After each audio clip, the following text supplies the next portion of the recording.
इस बार के आम बजट के सामने कई चुनौतियां हैं। चुनावी बजट होने के नाते जहां लोक लुभावन घोषणाएं करने का दबाव है, वहीं महंगाई और बेरोजगारी जैसी समस्याओं से भी सरकार जूझ रही है। एक तरफ चुनौती अर्थव्यवस्था को रफ्तार देने की है, तो वहीं दूसरी तरफ जनता की समस्याओं को दूर करना भी एक बड़ी चुनौती साबित होगा। देखिए रिपोर्ट।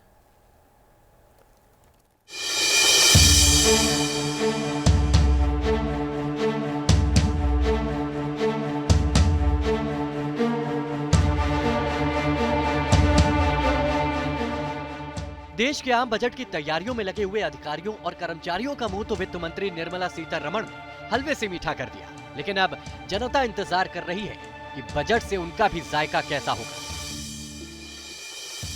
जनता की अपेक्षाएं ज्यादा है और इसी वजह से निर्मला सीतारमण के सामने चुनौतियों का अंबार भी है। सबसे बड़ी चुनौती देश की अर्थव्यवस्था की रफ्तार तेज करने की। अमेरिका और यूरोप मंदी की तरफ बढ़ रहे हैं, इस नाते ये चुनौती और भी बड़ी हो चली है।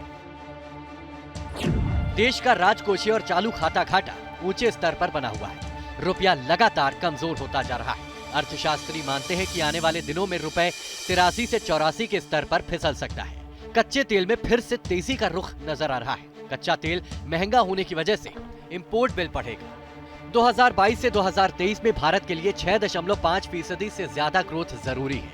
वर्ल्ड बैंक ने भी भारतीय अर्थव्यवस्था के ग्रोथ का अनुमान 7.5% से घटाकर 6.5% कर दिया।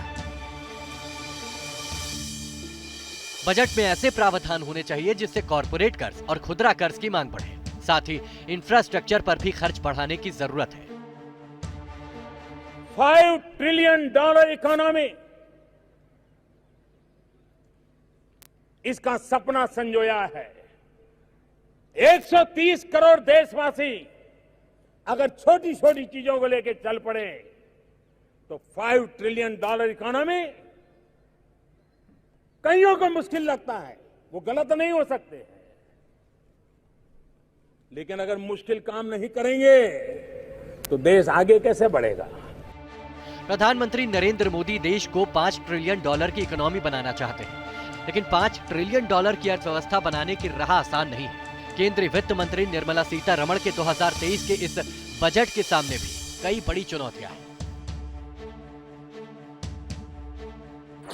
सबसे बड़ी चुनौती महंगाई और बेरोजगारी की है।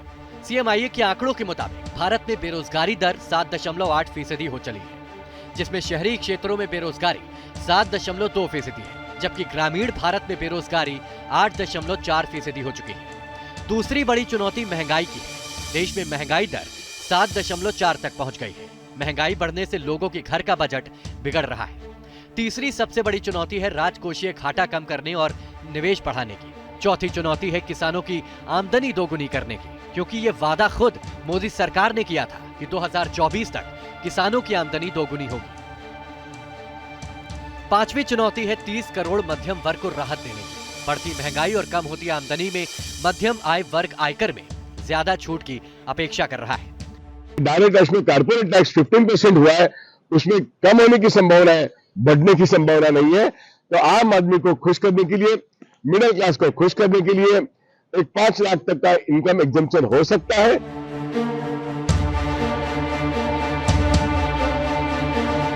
देश कोरोना संकट काल से उबर चुका है। कोरोना काल में दुनिया की दिग्गज अर्थव्यवस्थाएं डगमगा गई, लेकिन भारत की अर्थव्यवस्थाएं स्थिर रही।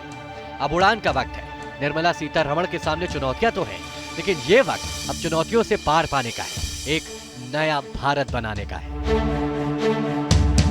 Team news nation.